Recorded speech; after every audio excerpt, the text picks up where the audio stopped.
According to the National Electrical Code, PVC conduit is generally permitted for use inside houses. However, there are some exceptions. Firstly, PVC conduit cannot be used in theatres, auditoriums, and other assembly halls with an occupant load of 100 or more. This is specified in NEC section 300.22. Secondly, PVC conduit cannot be installed in plenums, which are air handling spaces used for environmental control. This is also addressed in NEC section 300.22. Thirdly, PVC conduit cannot be concealed within walls, ceilings, or floors without approved fittings, as stated in NEC section 352.10 paragraph 4. When using PVC conduit inside houses, several requirements must be met. Firstly, the PVC conduit must be sized according to the NEC tables and calculations. These tables provide guidance on selecting the appropriate conduit size based on the number and size of conductors being installed. Secondly, the PVC conduit must be adequately supported and secured at intervals not exceeding 5 feet. Proper support prevents sagging and potential damage to the conduit and conductors. Thirdly, the PVC conduit must be terminated in approved junction boxes or other wiring enclosures. Junction boxes provide a safe and accessible location for making electrical connections. Fourthly, the PVC conduit must be protected from physical damage, such as by being buried or placed in a raceway. Protection from physical damage ensures the longevity and safety of the installation. PVC conduit is commonly used inside houses for several applications, including electrical wiring, data and communication cables, heating, ventilation, and air conditioning ducting, and low-voltage lighting.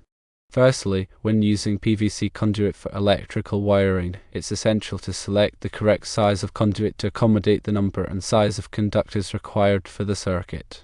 Refer to the NEC tables for guidance on conduit fill capacity.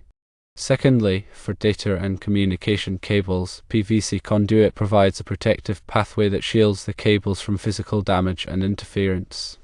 This is particularly important for sensitive data cables. Thirdly, in heating, ventilation, and air conditioning systems, PVC conduit can be used to protect control wiring and communication cables.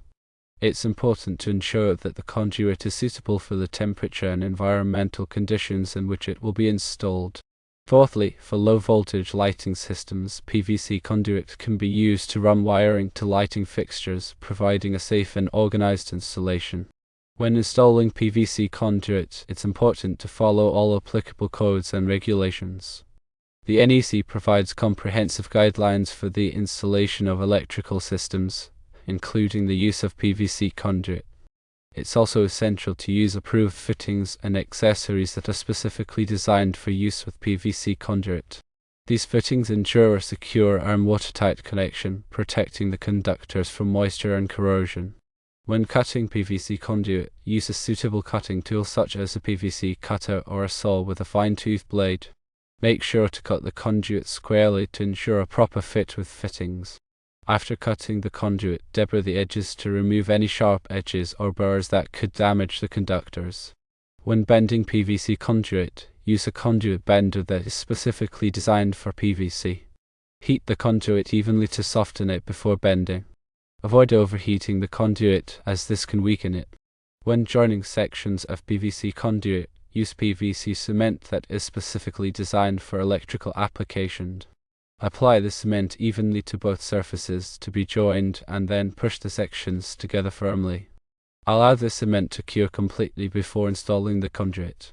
When supporting PVC conduit, use conduit clamps or hangers that are specifically designed for PVC.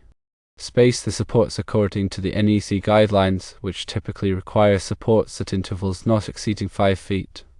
When terminating PVC conduit in junction boxes or other enclosures, use conduit connectors that are specifically designed for PVC. These connectors provide a secure and watertight connection between the conduit and the enclosure. When pulling conductors through PVC conduit, use a wire pulling lubricant to reduce friction. This will make it easier to pull the conductors through the conduit and prevent damage to the insulation. When installing PVC conduit in wet locations, use watertight fittings and enclosures to prevent moisture from entering the conduit system. This is particularly important for outdoor installations.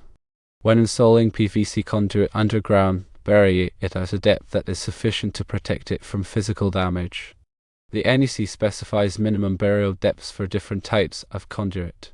When installing PVC conduit near heat sources, such as heating equipment or lighting fixtures, use conduit that is rated for high temperatures. This will prevent the conduit from melting or deforming. When installing PVC conduit in areas where it is exposed to sunlight, use conduit that is UV resistant. This will prevent the conduit from deteriorating over time due to exposure to ultraviolet radiation. It is important to always follow the local building codes and consult with a qualified electrician before installing PVC conduit in your home. Local building codes may have additional requirements or restrictions that are not covered by the NEC. The qualified electrician can ensure that the installation is safe and compliant with all applicable codes and regulations. Furthermore, understanding the NEC requirements is crucial for safe and compliant electrical installations. The NEC provides detailed guidelines on various aspects of electrical systems, including wiring methods, overcurrent protection, grounding, and bonding. It's important to familiarize yourself with the relevant sections of the NEC before undertaking any electrical work. Moreover, proper grounding and bonding are essential for electrical safety. Grounding provides a path for fault current to flow back to the source, tripping the circuit breaker or fuse and preventing electrical shock. Bonding ensures that all metallic parts of the electrical system are connected together, creating a low impedance path for fault current. Furthermore, overcurrent protection devices, such as circuit breakers and fuses, are designed to protect electrical circuits from overloads and short circuits. These devices interrupt the flow of current when it exceeds the rated capacity of the circuit, preventing damage to equipment and reducing the risk of fire. Furthermore, wiring methods refer to the types of cables and conductors used in electrical installations. The NEC specifies the types of wiring methods that are permitted for different applications based on factors such as voltage, amperage, and environmental conditions.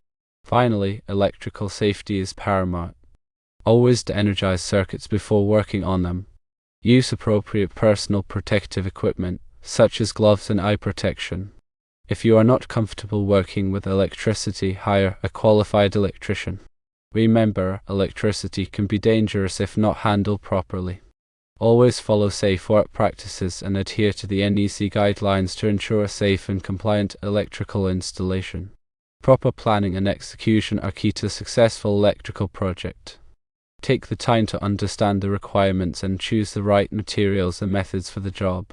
By following these guidelines, you can ensure that your electrical installations are safe, reliable, and compliant with all applicable codes and regulations.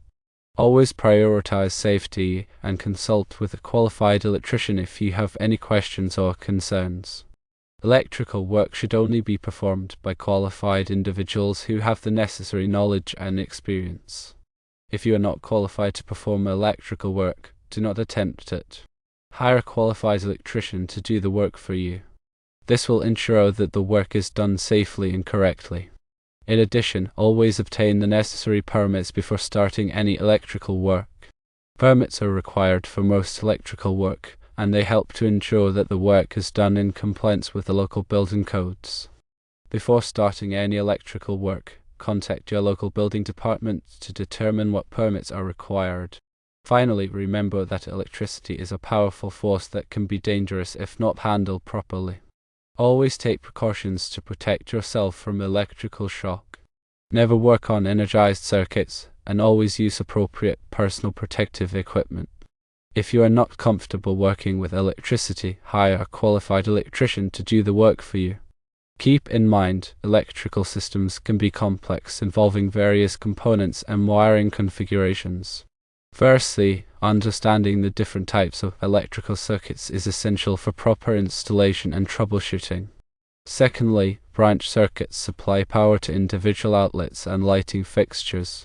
Thirdly, feeder circuits carry power from the service panel to subpanels or other distribution points. Fourthly, service entrance conductors connect the utility company's power lines to the service panel.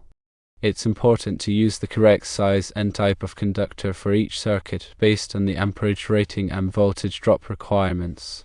Furthermore, electrical panels are the central distribution points for electrical power in a building. They contain circuit breakers or fuses that protect the circuits from overloads and short circuits. It's important to label the circuit breakers or fuses clearly so that you can easily identify which circuit they control. In addition, electrical outlets and switches are used to control the flow of electricity to appliances and lighting fixtures. There are different types of outlets and switches available, each designed for specific applications. It's important to use the correct type of outlet or switch for the intended use. Remember, electrical boxes are used to enclose and protect electrical connections. They come in various sizes and shapes, and they are typically made of metal or plastic.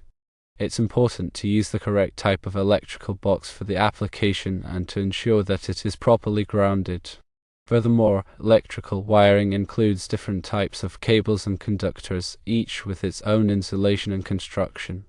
The most common types of electrical wiring include non-metallic sheathed cable, also known as Romex, which is used for residential wiring.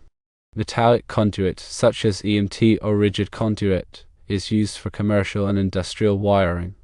Armored cable, also known as BX cable, which is used for wiring in hazardous locations. It's important to use the correct type of wiring for the application and to ensure that it is properly installed. Finally, electrical grounding is an essential safety feature that protects people from electrical shock. Grounding provides a path for fault current to flow back to the source, tripping the circuit breaker or fuse and preventing electrical shock. It's important to ensure that all electrical equipment and wiring is properly grounded.